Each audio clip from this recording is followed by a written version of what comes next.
नमस्कार, मैं हूं AK कश्यप। आज इस वीडियो में बात करेंगे कि सेंट्रल एम्प्लॉय जिसकी संख्या लगभग 23 लाख के आसपास में है और राज्यों की कर्मचारियों की संख्या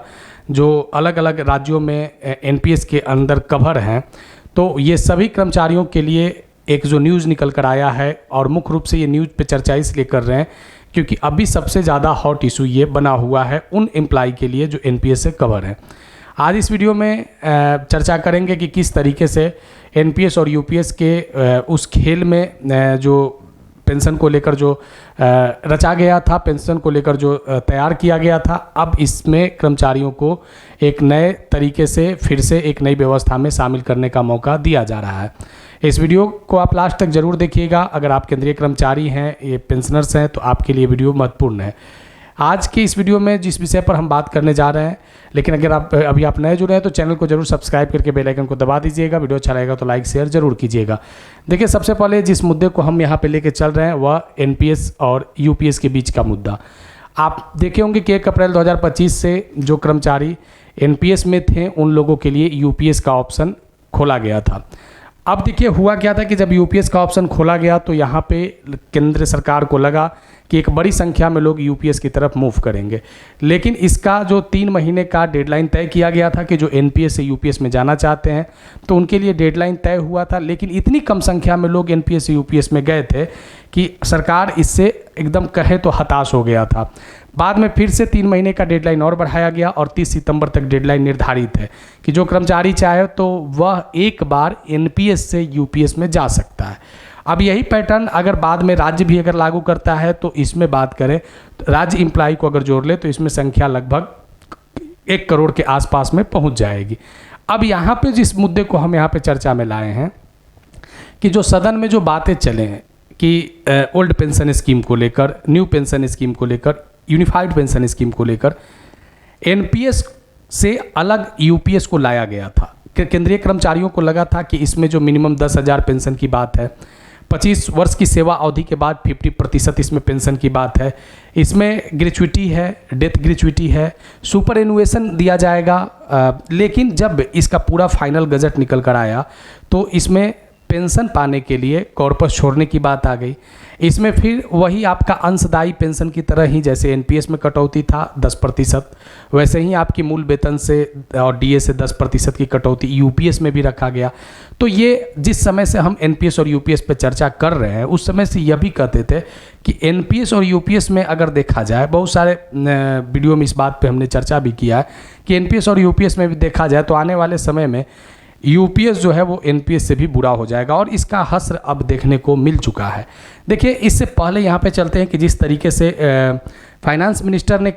जो ओल्ड पेंशन स्कीम की जो रीस्टोर करने की बात चला, उस पर नो प्रपोजल की बात इन्होंने सदन में किया है और इन्होंने कहा था कि हमारे पास उतना पैसे नहीं है कि इतनी बड़ी संख्या में इसको हम कवर कर पाएंगे, यानी ओल्ड पेंशन स्कीम दे पाएंगे। लेकिन केंद्रीय कर्मचारियों का भी एक अपना मांग रहा है। लेकिन इससे अलग अगर एक चीज़ को और देखें कि यहाँ पे जो gratuity for NPS UPS pensioners की बात किया गया था, यहाँ कर्मचारियों का एक अलग अलग अपना एजेंडा है यूनिफाइड पेंशन स्कीम को लेकर। लेकिन इन सब बात से अलग हटकर ये जो लेटर 25 अगस्त 2025 को जो लेटर 25 अगस्त 2025 को जो प्रकाशित किया गया है पेंशन रिफॉर्म सेक्शन के द्वारा, इसमें कुछ महत्वपूर्ण बातों पर चर्चा किया गया है। और इसमें महत्वपूर्ण बात यह है कि देखिए, जब UPS का गजट आया था तो एक बात मेंशन किया गया था। UPS के गजट में एक बात जो मेंशन किया गया था वह था क्या कि जो भी केंद्रीय कर्मचारी हैं, जो भी केंद्रीय एम्प्लॉय हैं, अगर या तो वो 1 अप्रैल 2025 से पहले सेवानिवृत्त हो गए हैं, रिटायर हो गए हैं, या वे सेवा में हैं, यानी जिन लोग NPS में कवर थे उन लोगों के लिए UPS का विकल्प खोला गया और कहा गया कि अगर आप एक बार चाहें तो आप NPS से UPS में चला जाए। अगर यहाँ पे NPS से UPS में जब एक बार का ऑप्शन दिया गया कि आपको एक ही चांस दिया जाएगा, अगर आप UPS में चले गए तो फिर आप UPS में ही आपको रहना होगा। जिस समय तक गजट नहीं आया था लोगों को ये विश्वास था कि अब हम लोग NPS से UPS में चले जाएंगे। लेकिन जब गजट आया तो इसमें जो मिनिमम पेंशन पे जो बात किया गया था, 10,000 रुपया मंथली पे, ये गायब था। 10,000 मंथली गायब था। कैसे ये गायब था? इस गायब के पीछे कहानी क्या था कि इसमें कॉर्पस का फंडा लगा दिया गया था कि यानी आपका जो कटौती है उस राशि को आपको छोड़ना पड़ेगा, तब आपको जाके ये मिनिमम पेंशन इतना मिलेगा। इस पर महंगाई भत्ता देने की बात किया गया, लेकिन अगर कोई सेवानिवृत्त होता है तो एनपीएस में तो उसे 60% राशि मिल भी जाती है, 40% उसे छोड़ना पड़ता है, बाद में आफ्टर डेथ उसे नॉमिनी को दिया जाता है। लेकिन यहाँ पे ये सब राशि यानी 60% राशि पर भी कोई चर्चा नहीं था, यानी पूरा 100% आपकी कटौती यूपीएस में छोड़ने की बात किया गया था। यूपीएस में लोगों को लगा था, जो खास में है उन लोगों को लगा था, या जो सेंट्रल एम्प्लॉय हैं जो लोग वीआरएस चाहते थे, तो उन लोगों को लगा था कि यूपीएस में वीआरएस का जो मुद्दा होगा, इसमें जो 25 वर्ष पे 50% है वो 20 वर्ष पे लाया जाएगा, और इसका जो अलग अलग जो पॉइंट है कि किस तरीके से इसका पेंशन कब से चालू होगा, उसमें देखा गया था कि कुछ इसमें ढिलाई बढ़ती जाएगी। लेकिन यहाँ भी वीआरएस के भी मुद्दे पर यूपीएस जो था ये एकदम साइलेंट था, उस तरीके की कोई व्यवस्था नहीं था जैसा एम्प्लॉय चाह रहे थे। ठीक है, उसके बाद यहाँ पे जो सेवानिवृत्ति की जो बात आया, सेवानिवृत्ति के भी मुद्दे पर यूपीएस चुप था, और कह सकते हैं कि ये इतना साइलेंट था कि इससे बेहतर यूपीएस रहा था। अगर आप उसके बाद कैलकुलेटर आया यूपीएस का, लेकिन जब आप यूपीएस और एनपीएस की जब आप कैलकुलेटर पे चर्चा करेंगे तो दोनों लगेगा कि एक बड़ा भाई है और एक छोटा भाई है, यानी दोनों में समानता समरूपता देखा गया एनपीएस और यूपीएस में। कुछ मामलों में अगर बात करें तो यूपीएस से ज़्यादा बेहतर एनपीएस रहा, उस कंडीशन में कि जैसे इसमें जो शुरुआती दौर में यूपीएस में सब बातें नदारद थे, गायब थे। जो सीसीएस पेंशन रूल जो 2021 में जो बातें किए गए थे, उसके बाद इसमें जो चर्चा था कि आफ्टर डेथ सर्विस दौरान में उसके जो नॉमिनी हैं या उसके जो रिलेटेड लोग हैं उन लोगों की यहाँ पे जिस तरीके के पेंशन की बात किया गया था कि उन लोगों को ओपीएस के जैसा दिया जाएगा, ये एनपीएस में चर्चा था, लेकिन यूपीएस में इस तरीके की बातें नहीं थे। अब जब लोगों ने चूज करना बंद कर दिया, तब बड़ी संख्या में लोग जो हैं ये मांग करने लगे कि यूपीएस से बेहतर एनपीएस है, और अगर देना है तो ओपीएस दीजिए, नहीं तो यूपीएस और एनपीएस में कुछ खास अंतर नहीं दिख रहा है। अब क्या हुआ कि जब बहुत तरीकों से अलग अलग लोगों ने ये संकेत दे दिया, तब यहाँ पे सेंट्रल गवर्नमेंट ने फिर से एक नया यहाँ पे इस लेटर में इस बात को मेंशन किया है कि अगर आप एक बार एनपीएस से यूपीएस में अगर आप चले जाते हैं तो फिर एक ही चांस आपको फिर दिया जाएगा कि अगर आपको यूपीएस अच्छा नहीं लग रहा है तो आप एनपीएस में आ जाइए। अगर अब जो भी एम्प्लॉय, बड़ी कम संख्या में एम्प्लॉय अभी तक यूपीएस में गए हैं, अगर ये ऑप्शन खोला गया होगा तो देखिए आने वाले समय में ये भी संभावना है कि यूपीएस में गए हुए लोग फिर वापस एनपीएस में आ सकते हैं। और जो जिस तरीके का जो रेशियो है, ये कतई नहीं लग रहा है कि एक बहुत बड़ी संख्या में लोग एनपीएस से यूपीएस में जाएंगे। तब तक नहीं जाएंगे जब तक यहाँ पे कुछ महत्वपूर्ण बातों पर सुधार न हो। क्या कौन सी बातों पर सुधार की बात यहाँ पे किया जा रहा है? जैसे यूपीएस की योजना अंतर्गत जो लाभ था, पूर्ण सुनिश्चित भुगतान के दर से सेवानिवृत्ति का 12 औसत मासिक महीने का 50% होगा, लेकिन इसके लिए न्यूनतम 25 वर्ष की जो बात किया गया था, इसमें सुधार की आवश्यकता है 20 वर्ष का। कम अहरक सेवा में जो अनुपातिक भुगतान स्वीकार की बात किया गया था, इस पॉइंट पे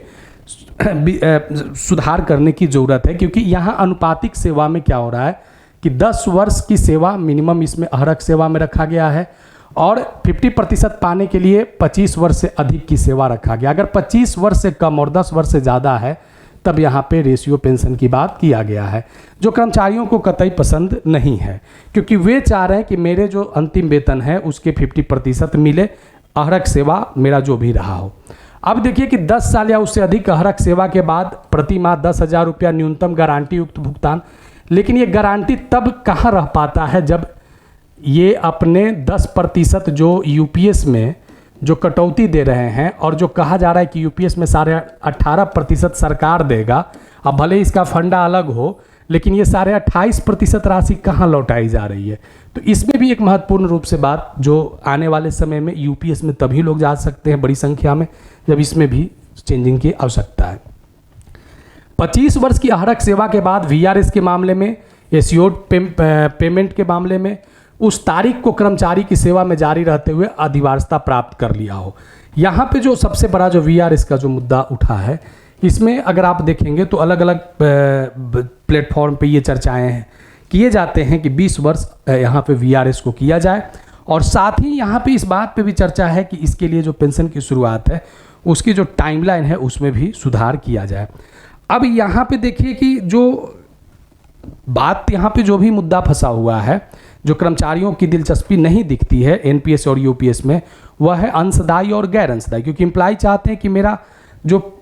सेवानिवृत्ति हो या जो मेरा पेंशन की बात हो या ग्रेच्युटी की बात हो, इसमें मेरा अंश का कोई रोल नहीं हो, जैसे ओल्ड पेंशन स्कीम में होता है। लेकिन एनपीएस को थोड़ा सा जब केंद्र सरकार लुभावना बना ही रहा था तो उसी बीच में यूपीएस को डाल दिया गया। अब इम्प्लाई इस बात को समझने में अभी 1 अप्रैल 2025 से लेकर अभी अगस्त 2025 तक अब इम्प्लाई को ये समझ में आने लगा है कि किस तरीके से ये एक उलझन पैदा किया गया है। अब इसका नतीजा ये है कि बहुत कम संख्या में बात करें, अभी तक लाख तक भी नहीं पहुंच पाया है। आप इससे अनुमान लगा सकते हैं, जबकि अगर ये बेहतर होता तो पहले ही जो 3 महीने का डेडलाइन था उसमें एक बड़ी संख्या में एम्प्लॉय जो थे वह इधर ऑप्ट कर लेते, विकल्प को चुन लेते। अब देखिए यहाँ पे वित्त मंत्रालय के द्वारा एक जारी अधिसूचना में कहा गया है कि यूपीएस विकल्प चुनने वाले कर्मचारी इसे स्विच सुविधा का उपयोग रिटायरमेंट के डेट से 1 साल पहले या स्वैच्छिक रिटायरमेंट के मामलों में रिटायरमेंट की अनुमानित तिथि से 3 महीने पहले जो भी लागू हो उसे ये कर सकते हैं। इसमें एक आगे कहा गया कि अगर आप रेजिग्नेशन देते हैं, त्यागपत्र देते हैं अपने पद से या अन्य मामलों में यदि आवश्यक हो तो मामूली संशोधन के साथ इसे प्रावधानित किए जाएंगे। अधिसूचना में कहा गया है कि दंड के रूप में हटाए जाने पर, डिसमिस किए जाने पर या अनिवार्य परमानेंट के मामले में अनुशासनात्मक कार्रवाई चल रही है तो स्विच सुविधा की अनुमति नहीं होगा। अब ये सभी बातों का जो आने वाले समय में एनपीएस में तो सारे लोग थे ही, अब यूपीएस में चले गए। अब जो लोग यूपीएस में चले गए अब उनके लिए यूपीएस में ठहरने का भी विकल्प है, आप बने रह सकते हैं या वहाँ से फिर आप एक बार एनपीएस में आ सकते हैं, या जिन लोगों को थोड़ा सा ट्रायल लेना है कि देखते हैं कि एनपीएस से यूपीएस में क्या कैसा चल रहा है, तो एक बार उनको मौका है एनपीएस यूपीएस और फिर वापस एनपीएस। लेकिन अभी एक ही बार है, अगर आपने जो अंतिम विकल्प का चयन कर लिया वह फिर आपका अस्थायी रहेगा या हो सकता है आने वाले समय में फिर इसमें भी कुछ बदलाव किया जाए, जैसे आप यूपीएस में बहुत सारे बदलाव देख रहे हैं। केंद्र सरकार का यह जो महत्वपूर्ण रूप से जो मुद्दे आप एनपीएस और यूपीएस में देखें हैं, कर्मचारी का जो मांग रहा है रीस्टोर ओपीएस करने का, लेकिन यहाँ पे इस मुद्दे को अभी तक दरकिनार किया गया है। आगे आने वाले समय में कुछ महत्वपूर्ण इस विषय वस्तु पर बात करेंगे। अगर वीडियो अच्छा लगा है तो लाइक शेयर जरूर कीजिएगा, अगर कोई सुझाव होगा तो कमेंट में लिखिएगा। नए जुड़े हैं तो चैनल को जरूर सब्सक्राइब करके बेल आइकन को दबा दीजिएगा। मिलेंगे आगे नेक्स्ट वीडियो नेक्स्ट टॉपिक में। धन्यवाद।